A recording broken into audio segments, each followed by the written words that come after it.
Alors, cette vidéo va parler de la manière la plus efficace pour pouvoir analyser le trafic sur votre site web.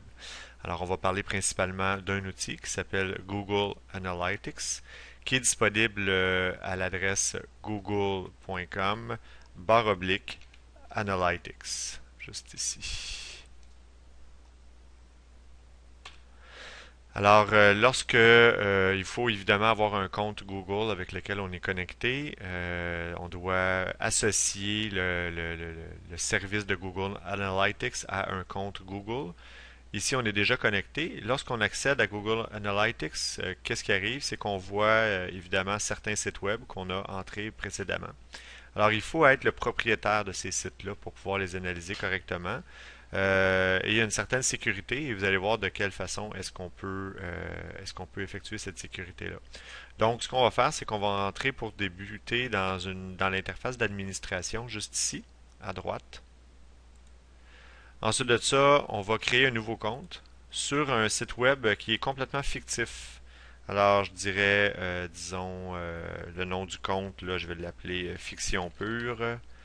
C'est pour les bienfaits de la démonstration. Je vais sélectionner un élément HTTP et je mets l'adresse de mon site web, évidemment le nom de domaine, donc nom de domaine fictif.org, disons.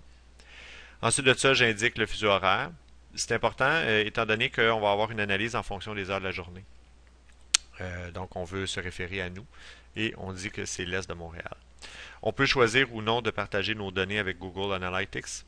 Question de faire profiter l'entreprise, la multinationale.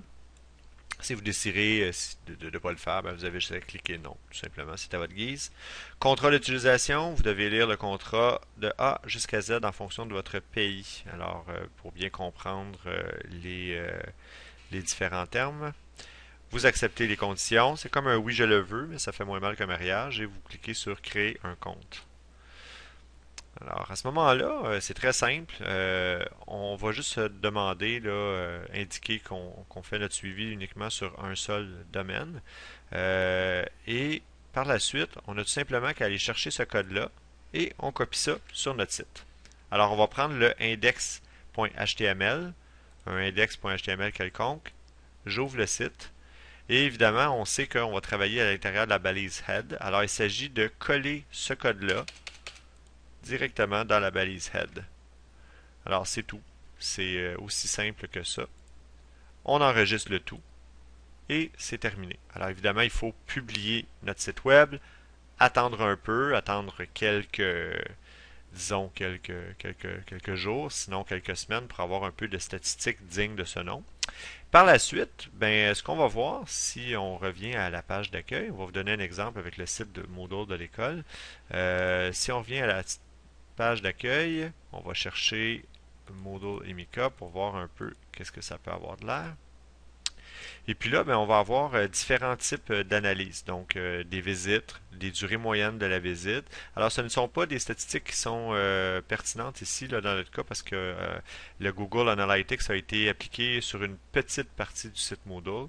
Mais ce qui est intéressant, c'est qu'on peut voir d'où viennent nos visiteurs, de quel pays. Alors, on voit que 682 visites du Canada et une de l'Allemagne, probablement qu'il était perdu. Mais on peut voir plein d'autres choses très pertinentes aussi. Alors, pour voir les différents rapports, on clique en haut sur Rapport standard. Et puis là, on va avoir énormément d'informations sur le type de visite, le page par visite, le page vue, les visiteurs uniques, la durée moyenne de la visite, le taux de rebond, etc. On voit vraiment la langue des furteurs, des gens qui nous ont visités. On pourrait faire des données démographiques en fonction des pays, des territoires, même de la ville. À la limite, on voit que 674 personnes sont venues de Montréal, 3 de Toronto, 3 de Laval, un d'Anjou et un Longueuil. Alors, on constate qu'on va chercher certaines personnes au niveau géographique. On peut aller faire une analyse ici à gauche dans la technologie. On peut aller cliquer sur les navigateurs pour se rendre compte que c'est quand même assez intéressant. On voit que Firefox est utilisé dans 55% des cas, Internet Explorer dans 34% et Chrome dans 9,96% des cas. Alors, ça nous permet d'analyser le comportement très facilement de nos clients sur notre site web, de façon à pouvoir valider si tel changement ou si tel changement de contenu ou changement de référencement a une efficacité quelconque. Alors, on peut voir le comportement, les nouveaux versus les connus, donc les nouvelles visites versus les anciennes visites, l'intérêt, l'interaction, la durée de la visite, etc. Donc, c'est quelque chose qui est très important et pertinent de configurer sur votre site web.